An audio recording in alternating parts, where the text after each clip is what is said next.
Books make you hope. Books make you dream. Books make you laugh. Books make you scream. This is the Books That Make You show, discussing books with authors and experts, unraveling the inner pages of all the books that help make us who we are. Welcome to the Books That Make You show.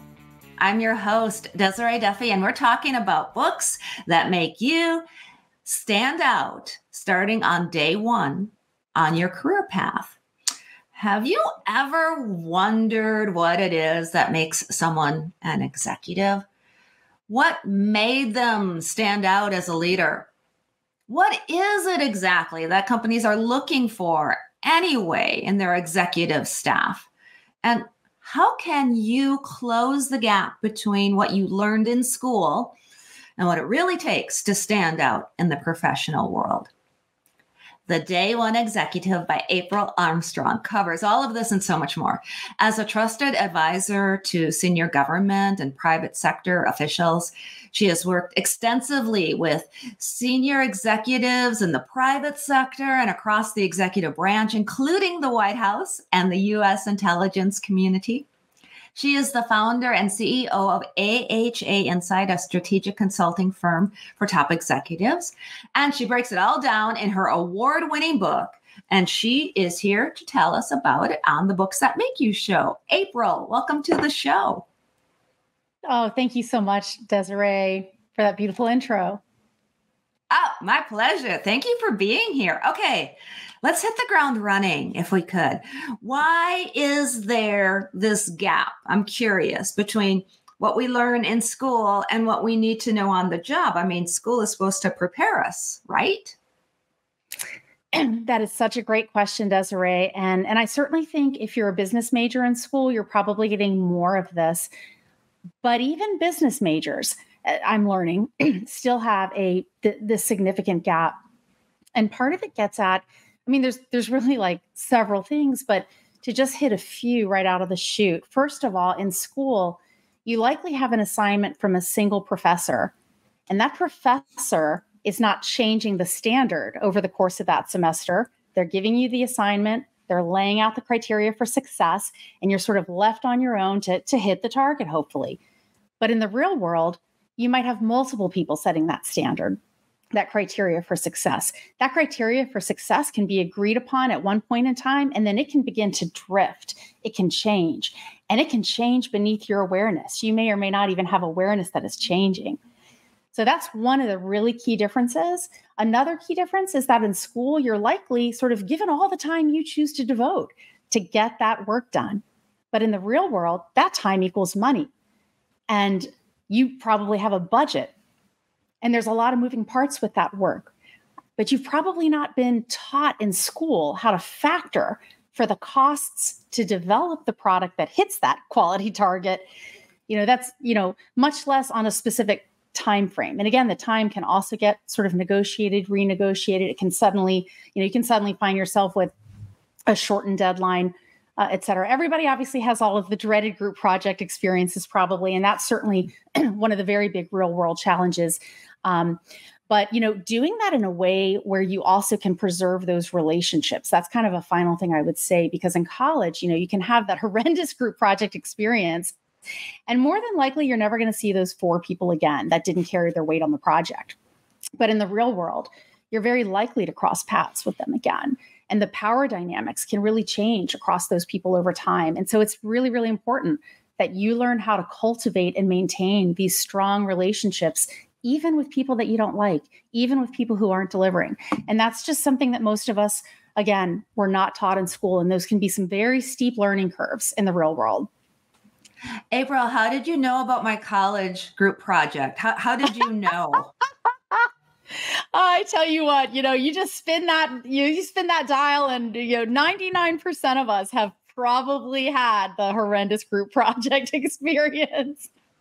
Oh, yeah. Yeah. Well, and that speaks to your expertise and your ability to key in and target on universal experiences, and then how we can take those and adjust them in the real world, because you're right. We've all had that experience.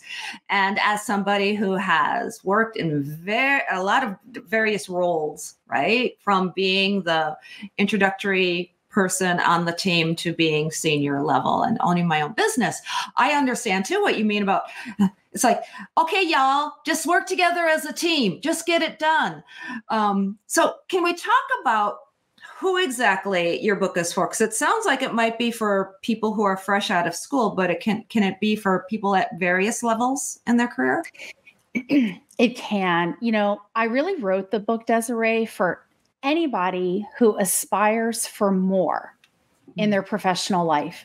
And that might be more meaning in what you're doing, more impact, that feeling of legacy.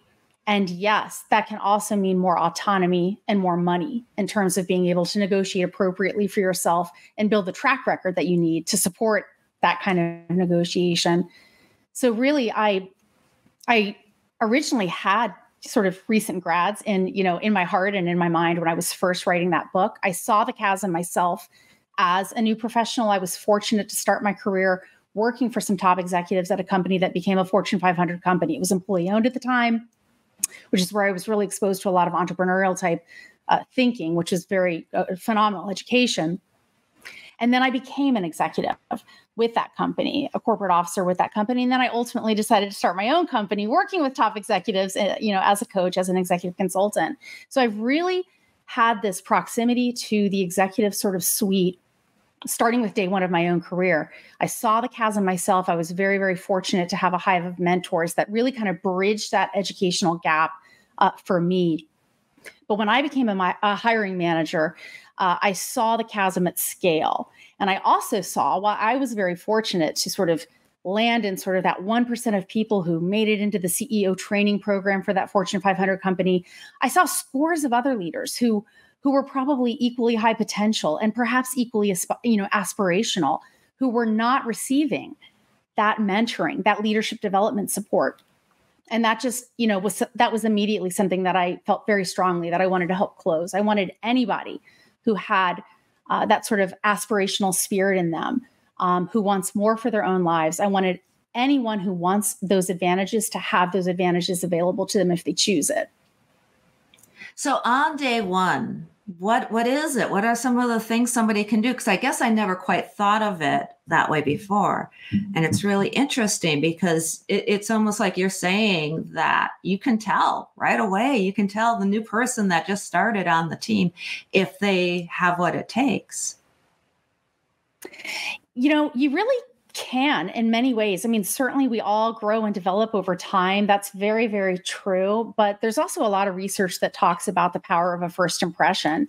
And there are undoubtedly distinguishing attitudes and behaviors that show themselves early. They show themselves long before you've been promoted to be an executive or selected for that sort of high potential leadership training. They show themselves before you've developed that name for yourself or that expertise. They're showing themselves in everything from your reliability to your promptness to your, that willingness to pitch in and help with anything, not being sort of above anything that needs to be done to help a team succeed. These are just small examples, but these are indicators very early on of a level of commitment that distinguishes someone really even just sort of beyond what I consider to be this very broad, general sort of pool of, quote, leaders into this more distinctive space of being an executive. And you help executives tap their body's innate physiological intelligence. Can you talk about that? I do. Desiree, a lot of the work I've been fortunate to do in my career and I've chosen to do in my career is very much around the space of decision support. And the higher you rise in an organization, or, even if you're sort of in a more specialized kind of technical expertise niche, as you progress in your career, the stakes of your decisions grow. And often, certainly, you might have the benefit of, a lot of data-driven decision-making and tools and things like this, decision support tools and methodologies to support you. But ultimately, at the end of the day, it often comes down to that single executive decision maker, making that call. And certainly, there are many circumstances where you don't even have all of that available and you're just having to make that tough call. And so I'm really a believer that learning to dial into and tune into your body's own innate decision support system, which we all have. We all have this phenomenal awareness. Most of us have not been taught this. Most of us have been taught to use our heads, or maybe you've been taught, oh, follow your heart, or gosh, did you get a gut instinct? But this idea that we can actually layer these, and that these are actually now observable, measurable neurological centers in the brain where, we're able to see now, through, imaging technology and other markers in the body, we're able to see these various brain centers, as they're actually considered now, activating. And the greatest power really comes when we learn to layer these. And there's just a very simple technique that I outline in the book. I didn't invent the technique. It's called the multiple brain integration technique, or MBIT.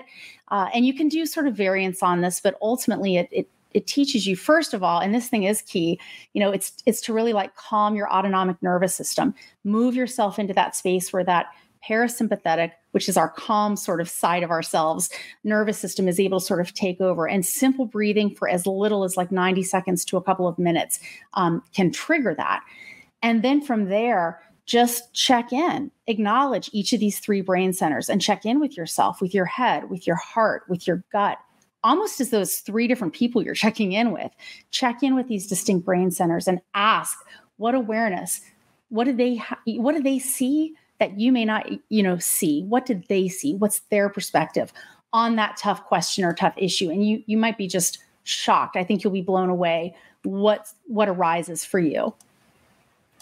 It reminds me a little bit of Malcolm Gladwell and his book, Blink, if you remember that from, yes. Where it's almost a matter of, the answer, it, and it's there in an instant.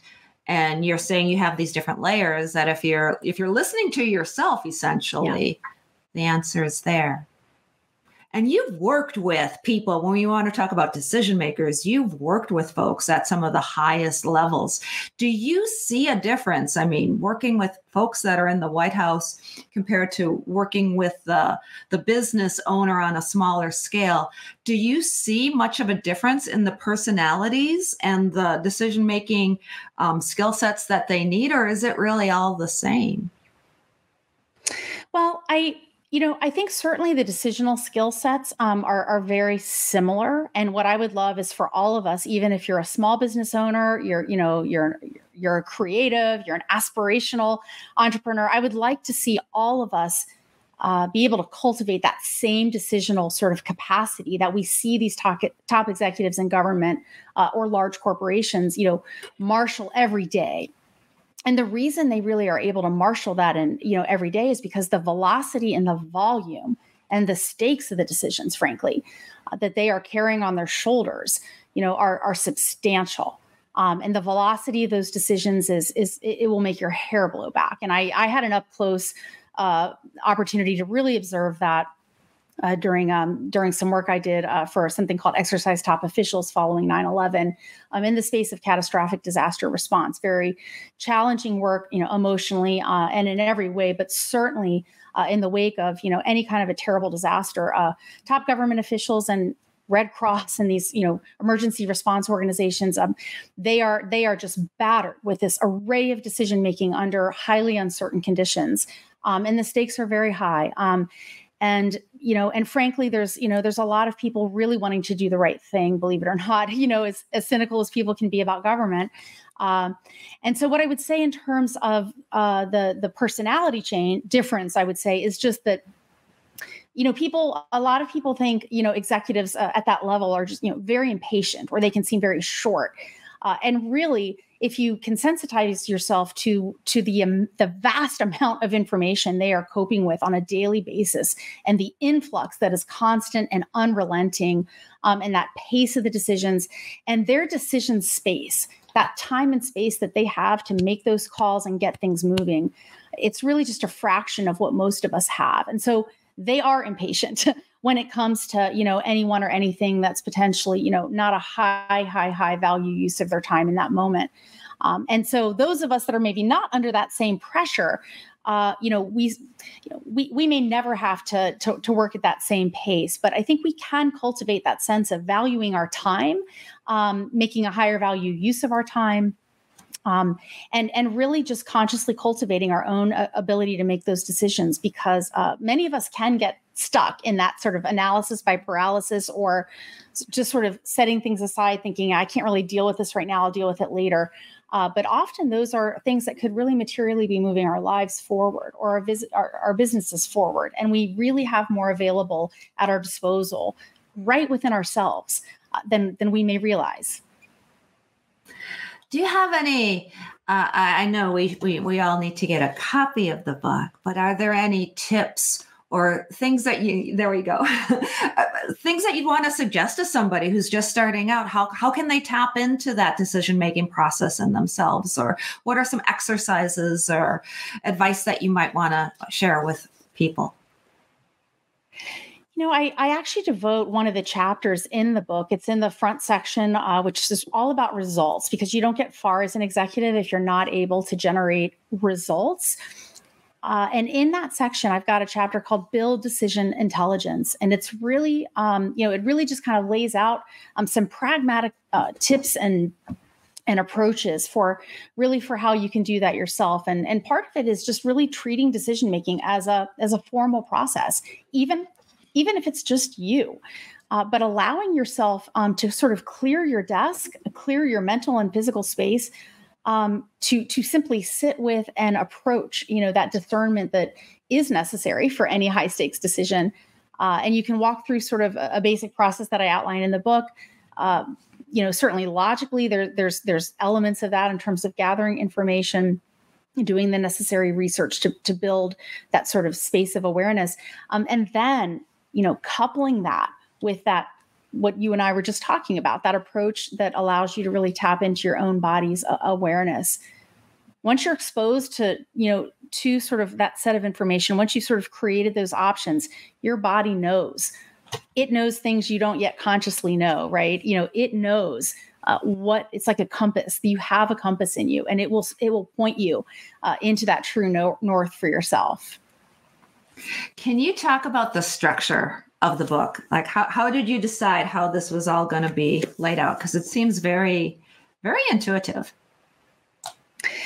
So the structure really presented itself to me. I had all these chapters sort of outlined, and they just suddenly showed themselves to me as really three major sections. That first one, as I mentioned, results, but the second one, relationships, because you're not going to be able to sustain those results if you're not generating, as we talked at the top of the call with the horrendous group project, if you're not sustaining, mutually satisfying, mutually beneficial relationships, those results are not going to be able to last. You're not going to be able to generate them probably in the future without those relationships. And then finally, resilience, because certainly life itself, we know, has ups and downs, inevitable storms of life.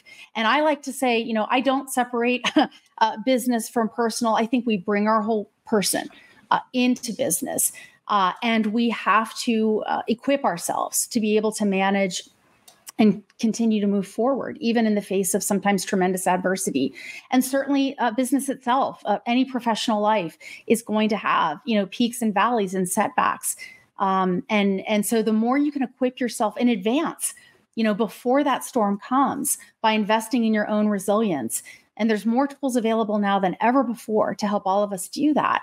I think the better you will, better off you'll be in terms of weathering the storm with minimal, as little impact as possible, negative impact on your life, and as much grace and ease as possible. Yeah. And I do appreciate the fact that this can be applied to our professional work as well as our personal lives. Do you hear that a lot from folks that you work with, where you're working with them on their executive skills and they come back and they tell you how it's helped them with their home life or their personal life?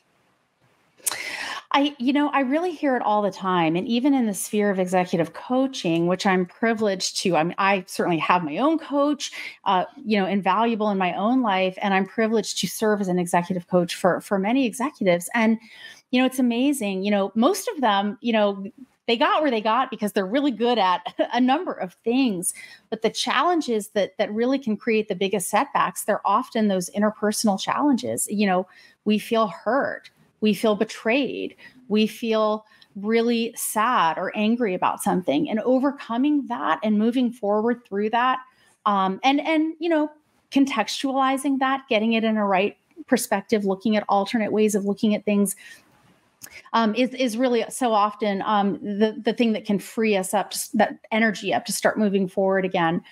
So yeah, it's really, to me, it's very, the person and the business, the person and the role, it's almost inseparable. Certainly in business, we have to show up in a certain way, and the rules that apply in our personal lives do not apply in business. And that's definitely one of the things I try to emphasize with folks is you have to realize that while your whole person is going with you to work, you do also have to be sure that you're very clear that when you walk through those doors at work, virtually or in reality, in real life, you are representing an organization. You're representing an entity that it is in fact separate from you. So, there are behavioral standards and norms that are a little different, but at the core of it all, we're people. We are all human beings showing up with all of our vulnerabilities.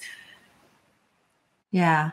I'm curious, April, what did you discover or learn about yourself while you were writing your book? Well, interesting, Desiree, the timing of that question, because speaking of vulnerabilities, one of the probably biggest things that came up for me in writing the book was, this terror, frankly, of, people reading this book. I had never felt so exposed in my life.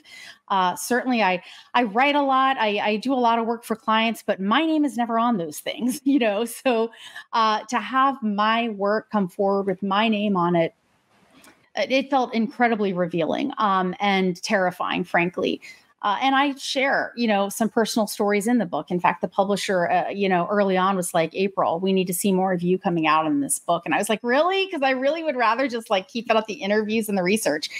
But they're like, no, the reader wants to hear, is most interested, actually, shockingly, to hear the author's personal anecdotes and stories. So that challenge for me to be willing to reveal more of me was probably the biggest thing I learned was, gosh, I thought I was pretty open. I thought I was pretty approachable, but I really realized how much of myself was still walled off when the prospect of having to share this book with other people really got real. And that is something that is so true, because authors, whether you're writing a memoir, in your case, it is a self-help business book. And one would think that you don't normally put a lot of yourself into it, but you're absolutely right. Those are the best kinds of stories. That's what people gravitate toward. They really want to crawl into your skin and see how you did it, whether it's fiction or nonfiction. We read fiction because we want to get into the head of that protagonist. How are they going to escape from the evil wizard? How are they going to solve the murder mystery? So I can really see that.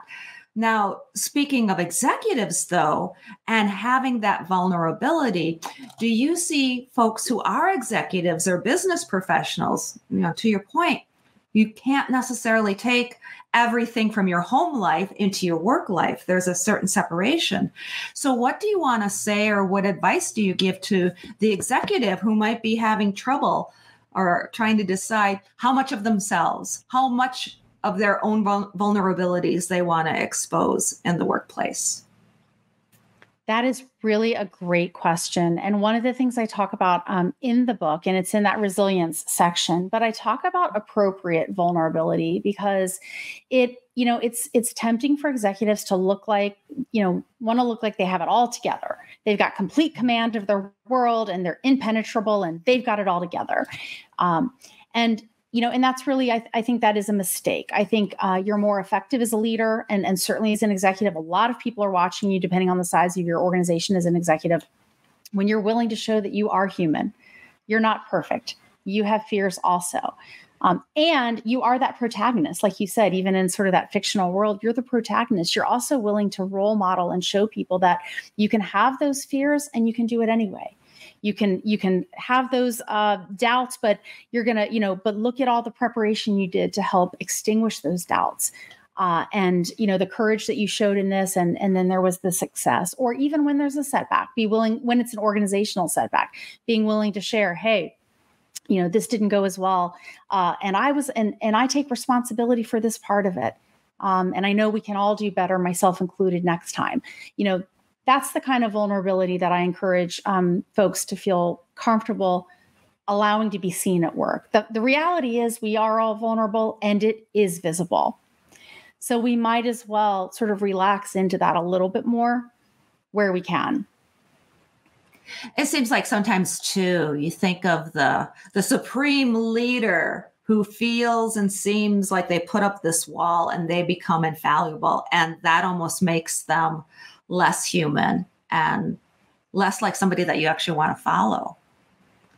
Yeah. Desiree, you've probably read the research, and, you see this everywhere now about people don't leave bad organizations, they leave bad bosses. But the converse is also true. The inverse is also true. Great people want to work for great people. Yeah. They want to work for not just a company that inspires them, but a leader, an executive who inspires them. What advice or tips do you have for any executives who are out there similar to you who might want to write their own book? What kind of sage advice might you give to that first-time writer? I think the biggest advice I would give is, first of all, really check in with yourself using that, innate system we talked about earlier, and really check for that level of commitment. Because if it's sort of a fantasy versus a deep-seated commitment in you to write that book, if it's that deep-seated commitment, I would say absolutely go for it. You need to do it. And I would also say sort of buckle up, because I think I was not prepared for the magnitude and the scale of the project of writing a book. You're likely to hit the pit of despair. I know I did. And I would say, just hang on for dear life to that deep-seated commitment, because it will bring you to the surface again. You will see land, and you will be able to get to the other side of it. And you're worth it. You're worth it. And the world, would love to hear what it is that you want to bring out from, inside of yourself into the world. And congratulations on your award-winning book, your many successes with it. And it's interesting to hear that you went through your own dark night of the soul while writing it. When you look back now with perspective, because time gives us that perspective, right? How do you feel, April? What's going on inside of you? Oh gosh, Desiree, it feels amazing. I really have to say, and that's what you have to look forward to if you are someone that wants to write a book. There's nothing quite like seeing yourself complete something of that scale, seeing yourself, in my case, seeing myself follow through on a promise that I had made to myself, a commitment that I had made to myself more than a decade ago. Seeing that fulfilled has been thrilling. Oh, yeah, yeah. And you work with folks, you do executive coaching, your website has more information. Can you tell people your details? Tell them where they can find out more about you, how they can work with you, where they can find the book. My website for my private coaching practice is aprilarmstrong.live. And organizations can go to ahainsight.net. That's where we do our group and sort of corporate and government type work. But aprilarmstrong.live, if you'd like to follow me or sign up for any of my personal executive coaching programs. Excellent. And the book, can find that Amazon, all the usual retailers. Amazon, Barnes and Noble. That's right. Yes. Fabulous. April Armstrong, thank you so much for being with us today on the Books That Make You show. Really appreciate it. Thank you, Desiree. Thank you so much. And thank you, everybody, for being with us as well. You can find out more about us on the Books That Make You website. It's booksthatmakeyou.com. And you can also follow us on Facebook, Instagram, YouTube. Make sure you ring the bell, subscribe. You can also sign up for our Webby Award-winning newsletter so you never miss a show with great authors like April Armstrong. Until next time, all of my bookish buddies, please enjoy all of the books that make you exactly who you are. The host and executive producer of the Books That Make You show is Desiree Duffy. Sound mastering and engineering by Dave Napox. Social media and content promotion by Siddhi Jahagirdar. Copywriting and editing by Mike Robinson. The Books That Make You Show is an award-winning podcast produced by Black Chateau Enterprises.